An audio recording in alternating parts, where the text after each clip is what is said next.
Ladies and gentlemen, thank you for joining me today. The topic before us is both urgent and revealing. Donald Trump's tariffs, a cornerstone of his economic nationalism, have just been struck down by a federal court as illegal. What does this mean, not only for Trump himself, but for America's economy, for our politics, and for the fragile global order we now inhabit? Let me be very clear. This is not just about a legal ruling. That this is about the clash between populist power and constitutional limits, between political theatrics and the rule of law. When Donald Trump first introduced sweeping tariffs, particularly against China, he sold them as a tool to bring jobs back to America. It was a powerful slogan, a catchy message, but a deeply flawed policy. Tariffs are, in essence, a tax on American consumers. They raise the cost of imports, disrupt supply chains, and anger trading partners. The recent federal court ruling striking down Donald Trump's tariffs as illegal has sent shockwaves through the political and economic landscape of the United States.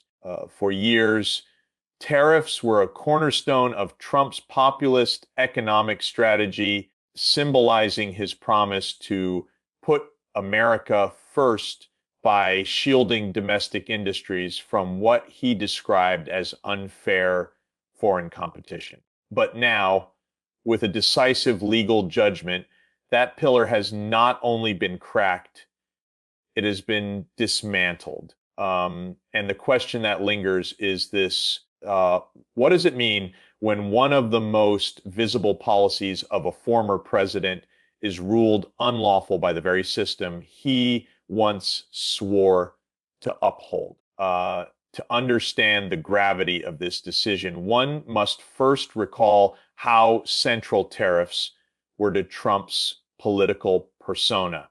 Uh, they were not just about trade, they were a performance of power. Trump repeatedly framed tariffs as a weapon, a way to bend China, Europe, and even close allies like Canada and Mexico to America's will. He called himself Tariff Man and wore that label proudly, projecting toughness on the global stage. But in striking down these measures, the federal court has pierced that image of invincibility. It has reminded Americans and the world that presidential power, even when wrapped in slogans of nationalism, is not limitless. This is a stunning reality check. The law, not political theater, is what ultimately defines the boundaries of governance. The ruling also throws into sharp relief the fragility of Trump's economic legacy. For years, supporters of the former president pointed to tariffs as proof of his willingness to fight for the forgotten American worker. Yet, economists and trade experts consistently warned that these policies were more damaging than protective. They raised the cost of everyday goods, disrupted supply chains, and invited retaliation from global partners. The federal court's decision is not merely a legal technicality. It is an authoritative declaration that these tariffs were built on shaky legal ground from the very beginning. Imagine a towering skyscraper erected without a proper foundation, impressive to look at, but destined to collapse. That is what Trump's tariff policy now represents in the eyes of history. This judgment carries profound political consequences. Trump's base has long admired him as a rule breaker, someone unafraid to challenge Washington orthodoxy. But there is a difference between bending political norms and violating the law. For his critics, the court's ruling is vindication, proof that Trump's brand of strongman economics cannot withstand legal scrutiny. For his supporters, it raises uncomfortable questions. Can a leader who built his movement on promises of protecting American jobs be trusted if the very tools he used are deemed illegal? The danger for Trump is not just legal, it is reputational. And in politics, reputation is power. The hooks in this moment are impossible to ignore. If tariffs, one of Trump's signature policies, are now illegal, what does that say about the rest of his agenda if a federal court can strike down a former president's economic weapons? What might it mean for his future attempts to return to power? More importantly, what does it say about America's ability to resist the temptations of populism when it clashes with constitutional order? These are not abstract questions. They are the questions that will define the nation's political debates in the months ahead. The court's ruling is also a reminder of the delicate balance between the executive branch and the judiciary. No matter how powerful the occupant of the Oval Office may appear, the legal system retains the ultimate authority to say no. And in this case, it has said no with clarity and force. That message reverberates far beyond Trump himself. It tells future presidents that political theatrics cannot override legal principles. It warns policymakers that the pursuit of short-term populist gains will eventually be tested in the courts. And it reassures the public that in a time of turbulence, institutions still matter. The collapse of Trump's tariffs under legal scrutiny is not just a story about trade policy. It is a story about the limits of power, the resilience of law, and the fragility of political myths. It hooks us because it forces us to ask whether America is prepared to defend the rule of law against the temptations of populist excess. And it reminds us that when the spectacle of politics fades, it is the steady hand of the courts that ultimately shapes the destiny of a democracy. Donald Trump's political brand has always been anchored in a powerful narrative, the image of a leader who cannot be beaten, a figure who defies the establishment, who breaks the rules and still comes out on top. But when a federal court strikes down one of his hallmark policies as illegal, that image begins to fray. This is where Trump's real danger lies, not only in legal consequences, but in the erosion of his mythology. Politics is built as much on perception as it is on policy, and the perception that Trump's policies cannot withstand the scrutiny of the courts threatens to unravel the aura of invincibility he has cultivated for years. For Trump's supporters, tariffs symbolized his willingness to fight for them, to stand up to powerful nations and elite economic interests that they believed had sold out the American worker. The court's decision throws a shadow over that promise. How do you continue to rally voters behind the idea that you were their champion if the very tools you used to protect them are now judged unlawful? That contradiction is dangerous for Trump. It feeds doubt, and doubt is poison to a political movement built on absolute loyalty. His followers may not abandon him overnight, but seeds of uncertainty have a way of growing. The hook here is simple. If Trump's policies fail in the courts, does that mean his promises were hollow from the start? Beyond his base, the ruling gives his opponents a potent new line of attack. Critics have long argued that Trump's approach to governance was impulsive, more about spectacle than substance. And now they can point to a federal court decision and say, look, even the law agrees.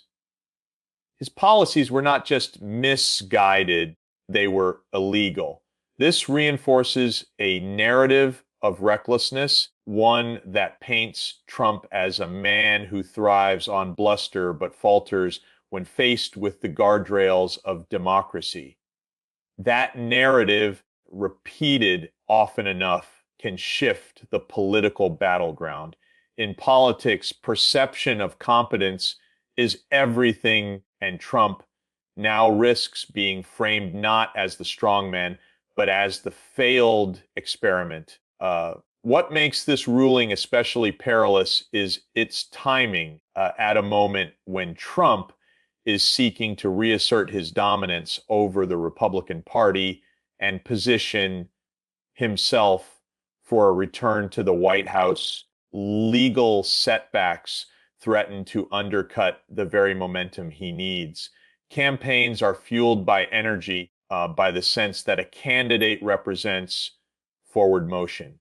Yet here, the courts have dragged Trump backward, tying him to a policy that has not only been economically controversial, but now legally discredited. The hook for voters becomes unavoidable. Can Trump truly deliver on his promises in the future if his past solutions cannot even survive judicial review? The danger is amplified because Trump's brand of politics is not about compromise or nuance. It is about absolute claims. I alone can fix it. Only I can protect you. The system is rigged against me. Such absolutism works as long as the appearance of victory can be maintained. But when the courts strike down his actions, those absolutes collapse. His strength begins to look like weakness. His toughness begins to look like bluster, and his promise of protection begins to look like illusion. In politics, once the spell of inevitability is broken, it becomes very difficult to rebuild. The federal court's ruling, therefore, all does more than limit Trump legally. It destabilizes the narrative that has carried him politically. That is the real danger he faces, a creeping erosion of his myth. The hooks now hang heavy over his campaigns. If he cannot shield his policies from the law, how can he shield America from its adversaries? If his grand strategy collapses in court, what does that say about his capacity to govern? These are the questions his opponents will amplify, and these are the doubts that could quietly weaken his grip on the political imagination of his followers. When Donald Trump first announced sweeping tariffs, he framed them as a weapon to restore American strength, a decisive strike against foreign nations that had, in his words, taken advantage of the United States. The promise was seductive tariffs would bring jobs back, rebuild factories, and put American workers first. Yet the economic reality tells a different story, one that is now amplified by the federal court ruling against them. Instead of safeguarding American prosperity, the tariffs acted like a hidden tax on the very people they were meant to protect. The hook here is undeniable. What was sold as a shield for the working class became a burden that ordinary families had to carry. everyday Americans felt the sting first at the checkout counter. Consumer goods imported from abroad, from electronics to clothing to household items, became more expensive. A policy that was advertised as punishing China in practice punished American households. The irony is sharp. While Trump claimed to be fighting for forgotten Americans, the costs of his tariffs were absorbed by those very citizens, not by foreign governments. It was a classic case of political theater masking economic pain. The court's ruling declaring the tariffs illegal now reinforces what economists had long warned. These measures were not only harmful, but fundamentally misguided. Farmers, often among Trump's most loyal supporters, were also collateral damage in this trade war. China retaliated against U.S. tariffs by targeting American agriculture, slashing imports of soybeans, corn, and pork. Rural communities that had stood firmly behind Trump suddenly faced shrinking markets and plummeting incomes. Billions of dollars in federal aid were funneled to farmers to cushion the blow, but subsidies are no substitute for stable, long-term trade relationships. The hook that emerges here is painful. The very communities that rallied to Trump's populist banner were left exposed when the retaliatory blows landed hardest on them. Manufacturing, too, felt the disruption. Tariffs made imported parts more expensive, raising production costs for American companies. The idea of revitalizing U.S. Industry was undercut by the reality that modern manufacturing depends on global supply chains. Automakers, machinery producers, and electronics firms all reported higher costs, which often translated into higher prices for consumers and fewer opportunities for growth. Instead of jump starting a new era of industrial power, tariffs introduced uncertainty and inefficiency into sectors already struggling to stay competitive. The hook here is stark. Policies meant to create strength ended up creating weakness. What makes this economic fallout even more striking is that it was predictable. Economists from across the political spectrum warned that tariffs would backfire. Historical experience showed the dangers of trade wars, yet those lessons were brushed aside in favor of populist slogans. The court's ruling now adds a final layer to the story. Not only were the tariffs economically costly, they were also legally indefensible. This is where perception meets reality. Trump promised protection, but the outcome was pain. He promised legal strength, but the result was judicial rejection. The broader danger for Trump lies in the narrative shift. Supporters who believed tariffs were a sword of justice may now see them revealed as a double-edged blade that cut into American prosperity. Opponents will seize on this to argue that his economic vision was not just flawed, but damaging.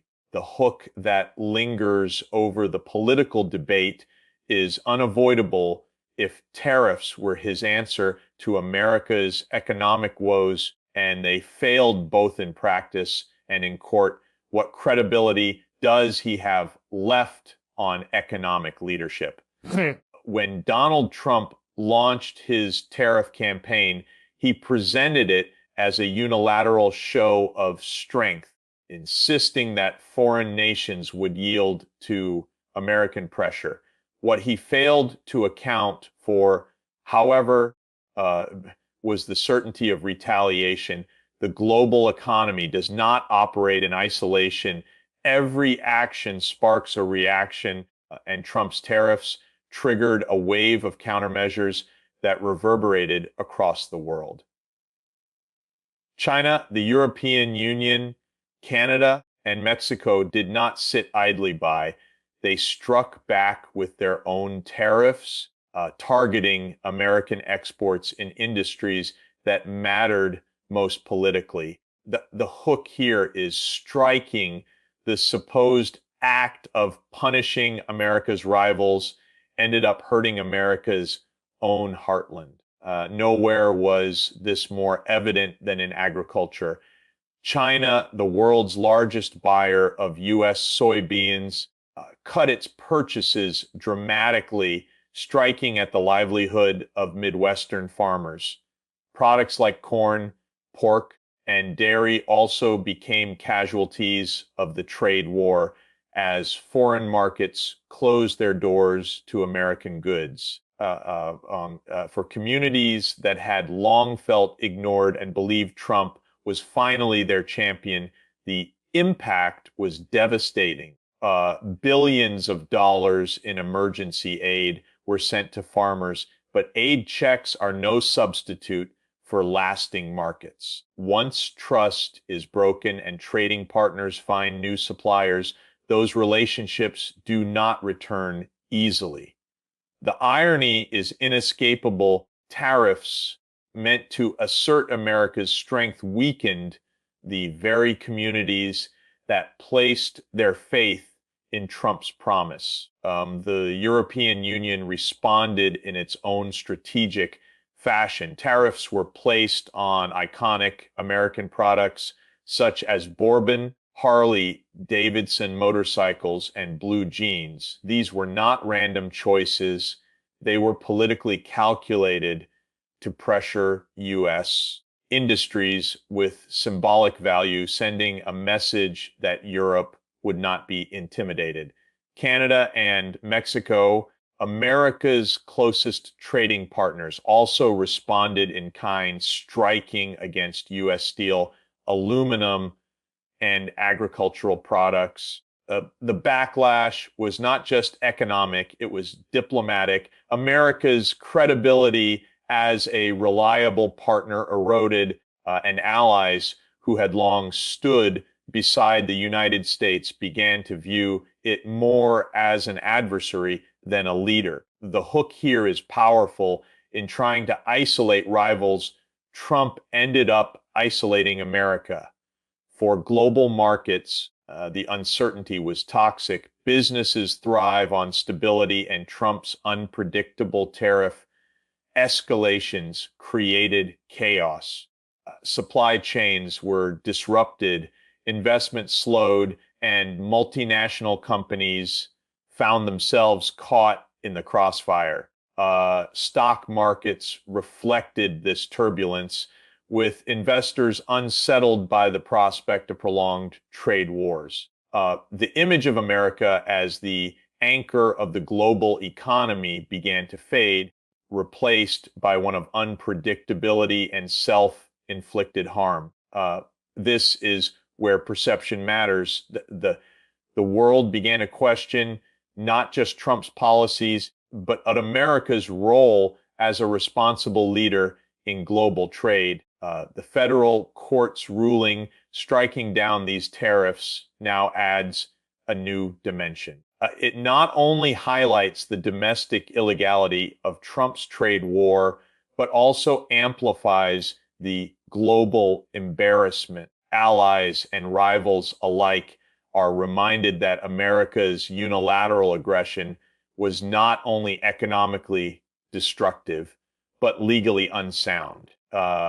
The hook becomes unavoidable if the courts have dismantled Trump's tariffs at home. How can the United States repair the credibility lost abroad? This backlash underscores a fundamental truth about international relations.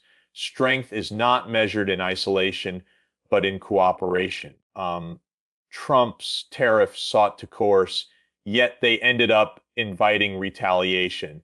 They were designed to project dominance, yet they exposed vulnerability. They were meant to unify Americans under a banner of economic nationalism, yet they fractured alliances and weakened America's standing in the world. The danger for Trump is not only that his policies failed, it is that the image of American power he tried to build was revealed as fragile in the face of global pushback. The hook remains sharp. Can a leader who promised to make America respected again recover from a strategy that left America more isolated than ever? The federal court's decision striking down Donald Trump's tariffs is not simply about trade policy. It is about something far more profound. The rule of law prevailing over the force of personality. In a democracy, no leader, no matter how popular or powerful, is above the law. That principle is tested in moments like this when a president's actions collide with the legal framework that protects the nation's balance of power. The ruling serves as a powerful reminder that the presidency, even when occupied by a figure as dominant as Trump, is not a license for unchecked authority. The hook that emerges is clear in America. Strength is measured not by how far a leader can push boundaries, but by how firmly the law holds those boundaries in place.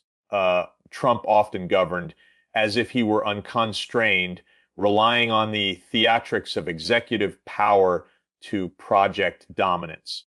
His tariffs were announced with bravado, framed as decisive action against adversaries and as proof of his willingness to act where others had hesitated. But the Constitution does not bend to performance. Courts exist to ensure that executive power remains within the limits established by law.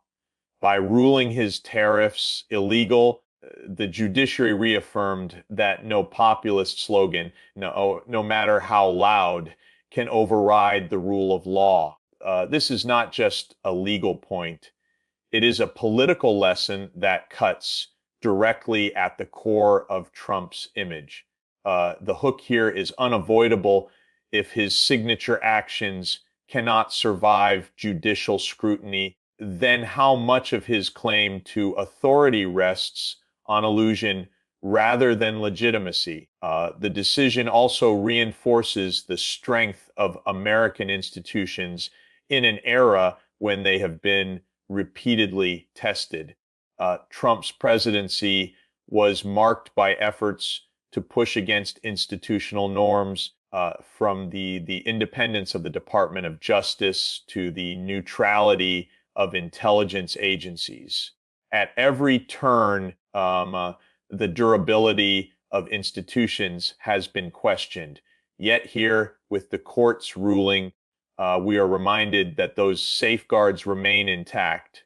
The judiciary, often slow and deliberate, still provides the ultimate check. For citizens concerned about the fragility of democracy, this moment carries reassurance. The system still works. The hook is powerful even in a time of deep division.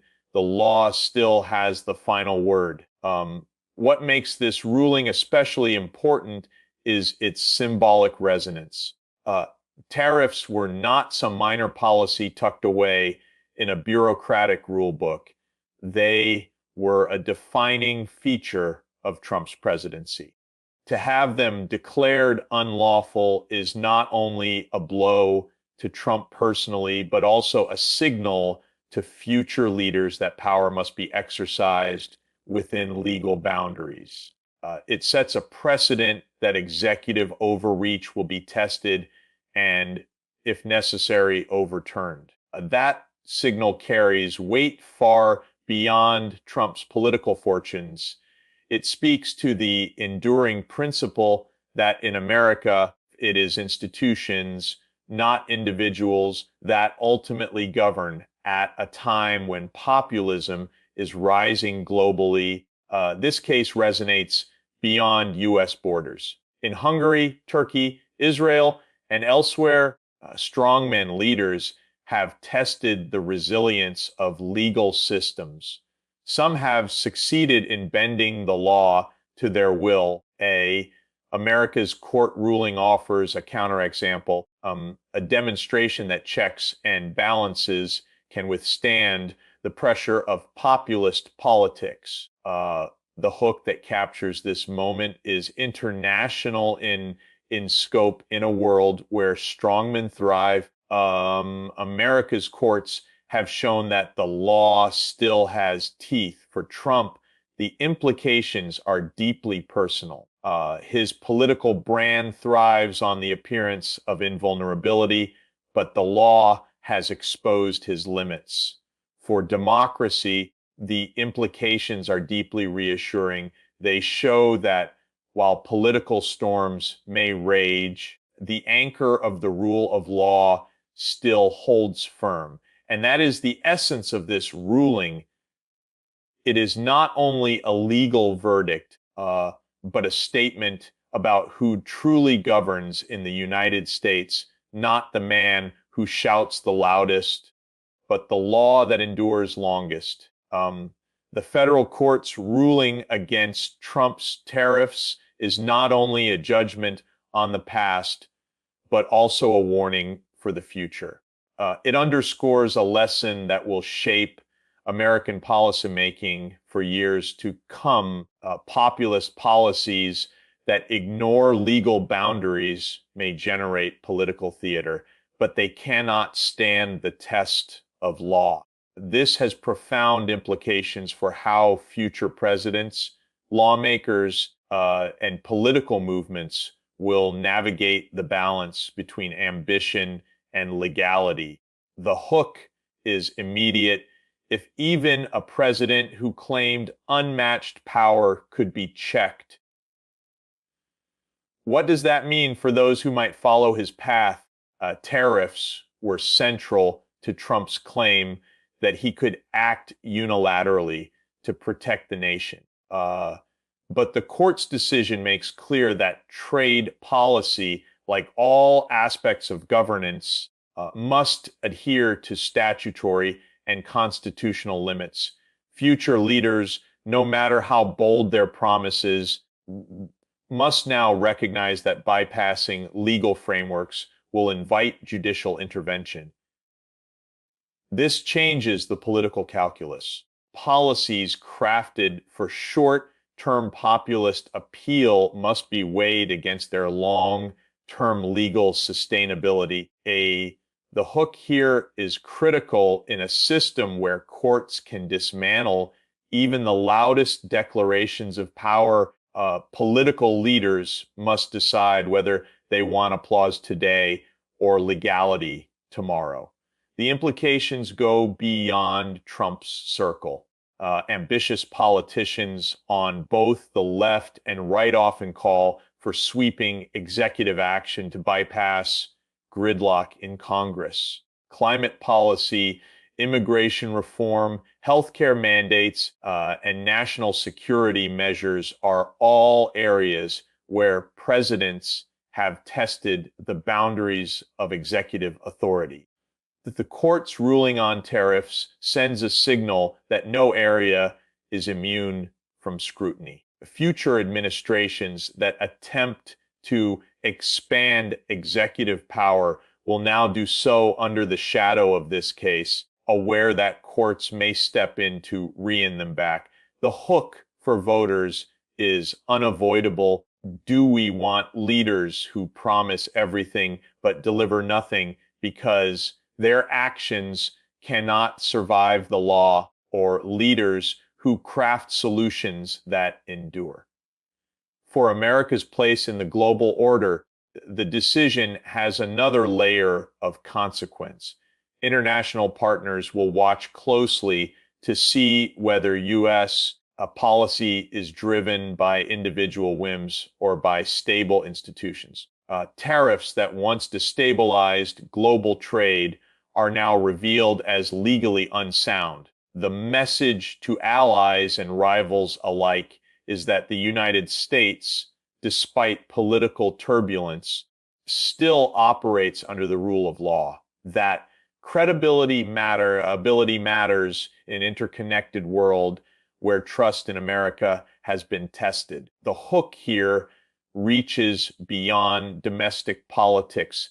The strength of American leadership abroad will depend not on strong men, but on the strength of its institutions. This ruling also forces a conversation about the relationship between populism and governance. Populist leaders thrive on promises of decisive action, often dismissing legal constraints as obstacles. But this case demonstrates that those constraints are not optional, they are defining features of democracy. Future politicians who seek to harness populist energy will now have to confront the reality that slogans cannot substitute for legality. The hook for citizens becomes sharper. Will we be seduced by leaders who offer easy answers, or will we demand leaders who respect the law while solving real problems? Ultimately, the court's ruling signals a turning point. It reminds future policymakers that ambition must be tethered to legality and that policies designed only to win headlines will eventually crumble under judicial review. For Trump, this moment is a personal defeat. For future leaders, it is a cautionary tale. The hook that hangs over American politics now is larger than Trump himself. If democracy is to endure, will leaders choose to govern within the law, or will they repeat the cycle of overreach, spectacle, and inevitable legal collapse?